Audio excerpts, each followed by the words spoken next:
Good evening dear members, कैसे हैं आप सभी। वेलकम करती हूँ आपका सीपीसी के इस लेक्चर में। मैं माधुरी आज अपने सेक्शन 42 से डिस्कस करने वाले हैं, जो कि हम 46 तक आज्ञा पत्र तक हम सेक्शंस को पढ़ेंगे। यहाँ पे जो सेक्शन आपका मेंस के लिए है मैं वो बताती जाऊंगी, जो प्री के लिए वो भी आपको बताती जाऊंगी। देखो क्या कहता है सेक्शन नंबर 42, अंतरित डिक्री, मतलब डिक्री को जो हमने ट्रांसफर किया है के एग्जीक्यूशन में कोर्ट की पावर। अब हमने इससे पहले सेक्शंस में पढ़ा था कि डिक्री को ट्रांसफर करना, डिक्री को ट्रांसफर कौन सा कोर्ट कर सकता है। अब यहाँ पे जब हमने डिक्री ट्रांसफर कर दी एग्जीक्यूशन के लिए, तो जिसको मैंने भेजी है उसके पास क्या पावर होगी। जैसे मेरे द्वारा एक सिविल मैटर में एक डिक्री पारित की गई, लेकिन एग्जीक्यूशन आपके द्वारा करवाना है, तो मैं आपको क्या कर दूंगी, वो डिक्री भेज दूंगी। अब आपके पास क्या पावर होंगी उस डिक्री को एग्जीक्यूशन करवाने की, वो हमें बताता है सेक्शन 42 कि अपने को भेजी गई डिक्री का निष्पादन करने वाले कोर्ट को ऐसी डिक्री के एग्जीक्यूशन में वही पावर होगी जो उसकी होती यदि उसके द्वारा डिक्री पारित की गई होती। वे सभी व्यक्ति जो डिक्री की अवज्ञा करते हैं या उसके निष्पादन में बाधा डालते हैं, ऐसे कोर्ट द्वारा उसी रीति से दंडनीय होंगे मानो डिक्री उसने ही पारित की हो, और ऐसे डिक्री के एग्जीक्यूशन में उसका ऑर्डर अपील के बारे में उन्हीं नियमों के अधीन होगा मानो डिक्री उसी के द्वारा पारित की गई है। तो अब यहाँ पे अगर आपसे क्वेश्चन पूछा जाए कि डिक्री जिसको हमने एग्जीक्यूशन के लिए भेजी है उसके पास क्या पावर है, तो आप बताओगे वही पावर है जो डिक्री पारित करने वाले कोर्ट की होती है। तो लिखो एरो करके, वही पावर होगी, वही पावर होगी जो डिक्री पारित करने वाले कोर्ट की होती है, जो डिक्री पारित करने वाले कोर्ट की होती है। चाहे तो इतनी लाइन लिखो तो भी इनफ है। देन आ जाओ सबसेक्शन नंबर 2। सबसेक्शन 2 कहते हैं उस उपधारा के अधीन कोर्ट की शक्तियों के अंतर्गत डिक्री पारित करने वाले कोर्ट की निम्नलिखित शक्तियां होंगी। क्या शक्ति होगी, तो सेक्शन 39 के अधीन अन्य कोर्ट को एग्जीक्यूशन के लिए डिक्री भेजने की पावर मैंने आपको भेजी, आप क्या कर सकते हो, आगे भेज सकते हो। नेक्स्ट सेक्शन 50 के अधीन मृत निर्णित ऋणी के लीगल रिप्रेजेंटेटिव के अगेंस्ट डिक्री का एग्जीक्यूशन करने की पावर, प्लस डिक्री को कुर्क करने का ऑर्डर देने की पावर भी जिसको एग्जीक्यूशन करवाने के लिए भेजा है उसके पास ये पावर होगी। तो सबसेक्शन 2 में लिखो पावर, हेडिंग लगाओ शक्तियां।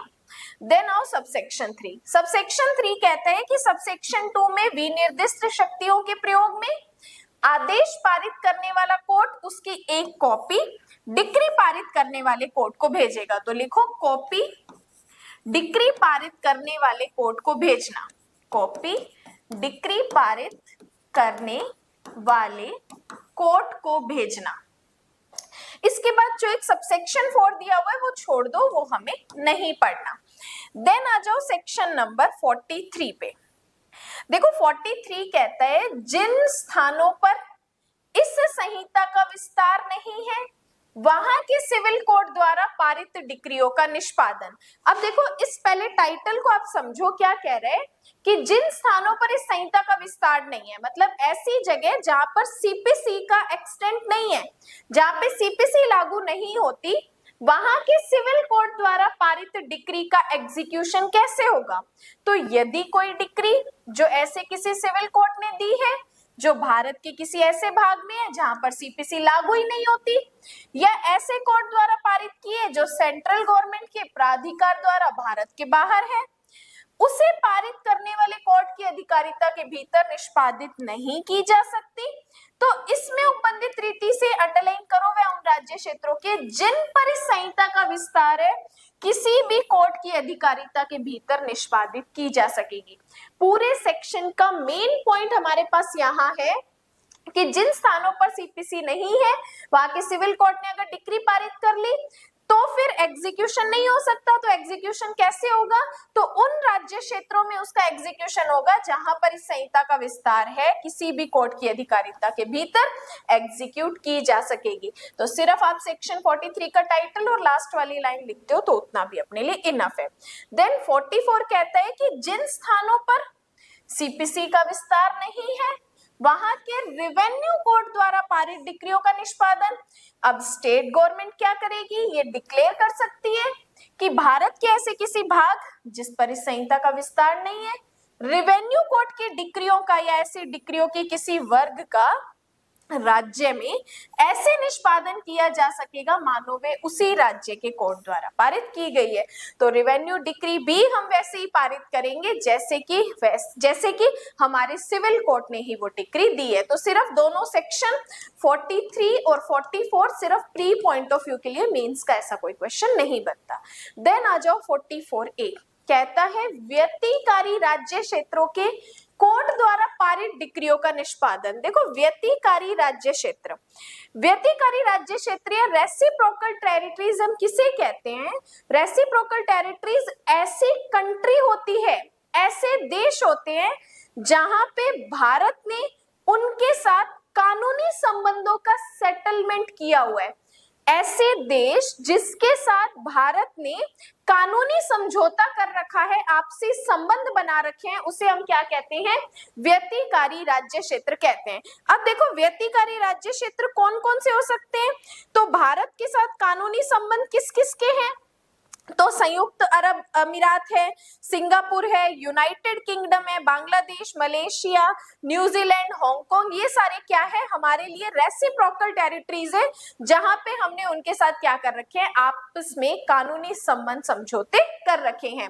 अब व्यतिकारी राज्य क्षेत्र के कोर्ट द्वारा पारित डिक्रियों का निष्पादन करवाना है। तो देखो जहां किसी व्यतिकारी राज्य क्षेत्र के वरिष्ठ कोर्ट में से किसी की डिक्री की प्रमाणित कॉपी किसी डिस्ट्रिक्ट कोर्ट में फाइल की जाती है, तो वहां उस डिक्री का एग्जीक्यूशन ऐसे करेंगे मानो वह उस डिस्ट्रिक्ट कोर्ट ने ही पारित की थी। अगर हमें ऐसे किसी राज्य क्षेत्र से, व्यतिकारी राज्य क्षेत्र से डिक्री आती है और हमें उसका एग्जीक्यूशन करवाना है, तो हम एग्जीक्यूशन कैसे करवाएंगे? ऐसे करवाएंगे मानो वो डिक्री हमने ही पारित की है। सेकंड कहते हैं डिक्री की प्रमाणित प्रति के साथ एरो करके लिखो वरिष्ठ कोर्ट का प्रमाण पत्र भी, सर्टिफिकेट भी फाइल किया जाएगा। तो सब सेक्शन 2 में सर्टिफिकेट फाइल करना, सर्टिफिकेट फाइल करना, बस इतनी ही चीजें आपको सेक्शन 44A में पढ़नी है। एक्सप्लेनेशन आप चाहो तो छोड़ सकते हो। देन आ जाओ 45, भारत के बाहर डिक्रियों का एग्जीक्यूशन। अब इंडिया वाले कोर्ट ने कोई डिक्री दी है, उसका एग्जीक्यूशन हमें आउट ऑफ इंडिया करवाना है, भारत के बाहर करवाना है, तो कैसे होगा? क्या कहा?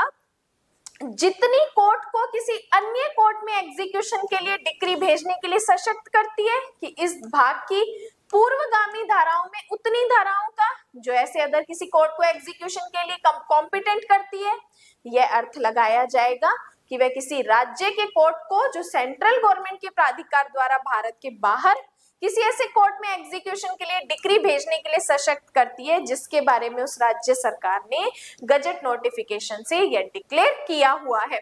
तो भारत के बाहर हम ऐसे कोर्ट को डिक्री एग्जीक्यूशन के लिए भेजेंगे जो कि सेंट्रल गवर्नमेंट के प्राधिकार के द्वारा चालू रखा गया है, या फिर स्टेट गवर्नमेंट ने ऐसा कोई गजट नोटिफिकेशन से कोई चीज डिक्लेयर कर रखी है, तो हम ऐसे कोर्ट को डिक्री एग्जीक्यूशन के लिए भेजेंगे। देन आ जाओ सेक्शन नंबर 46। 46 है आज्ञा पत्र, वेरी वेरी वेरी इंपॉर्टेंट है, प्री का भी क्वेश्चन है प्लस मेंस का भी क्वेश्चन है। देखो आज्ञा पत्र क्या होता है? प्रिसेप्ट, जिसे अपने इंग्लिश में कहते हैं प्रिसेप्ट या आज्ञा पत्र।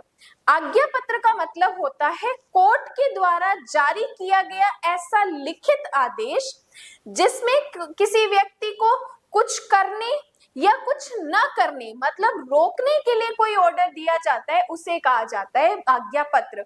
अब यहाँ पे मान लो अगर डिफेंडेंट के अगेंस्ट कोई डिक्री आती है, तो यहाँ पे कोर्ट हमें बताएगा कि ऐसा प्रतिवादी जो है इस तरीके का काम करेगा या इस तरीके का काम नहीं करेगा। ऐसा जब कोई रिटन ऑर्डर कोर्ट के द्वारा जारी किया जाता है तो उसे अपने आज्ञा पत्र प्रिसेप्ट कहते हैं। सेक्शन 46 सीपीसी में वेरी इंपॉर्टेंट सेक्शन है। क्या कहा?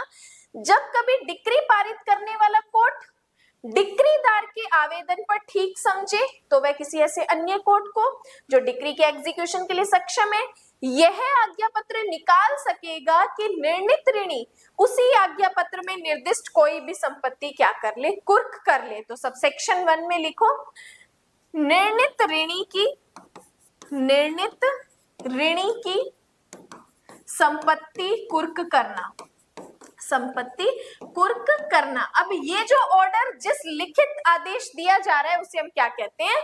आज्ञा पत्र कहते हैं। इसके बाद सबसेक्शन 2 कहता है वह कोर्ट जिसे आज्ञा पत्र भेजा जाता है उस संपत्ति को ऐसी रीति से कुर्क करने के लिए कार्यवाही करेगा जो डिक्री के एग्जीक्यूशन में संपत्ति की कुर्की के लिए विहित है, परंतु जब तक कि कुर्की की अवधि डिक्री पारित करने वाले कोर्ट के आदेश द्वारा बढ़ा नहीं दी जाती या जब तक कि कुर्की के अवसान मतलब समाप्ति के पहले डिक्री कुर्क करने वाले कोर्ट को ट्रांसफर नहीं कर दी जाती और डिक्रीदार ने ऐसी संपत्ति के विक्रय के लिए एप्लीकेशन नहीं कर दिया जाता, आज्ञा पत्र के अधीन कोई भी कुर्की 2 मास से अधिक चालू न रहेगी। यहाँ से हमारा एक प्री का क्वेश्चन है कि एक बार जब आज्ञा पत्र में कुर्की का ऑर्डर दे दिया तो वो ऑर्डर कितने टाइम तक एग्जिस्टेंस में रहेगा? तो 2 मास तक एग्जिस्टेंस में रहेगा, उसके बाद वो क्या हो जाएगा? अपने आप ऑटोमेटिक खत्म हो जाएगा। तो ये सेक्शन 46 हमारा प्री और 2 नंबर के मेंस पॉइंट ऑफ व्यू के लिए इंपॉर्टेंट। इसके बाद नेक्स्ट क्लास में हम सेक्शन 47 पढ़ेंगे कि ऐसा क्वेश्चन जिसका अवधारण किस कोर्ट के द्वारा किया जाएगा।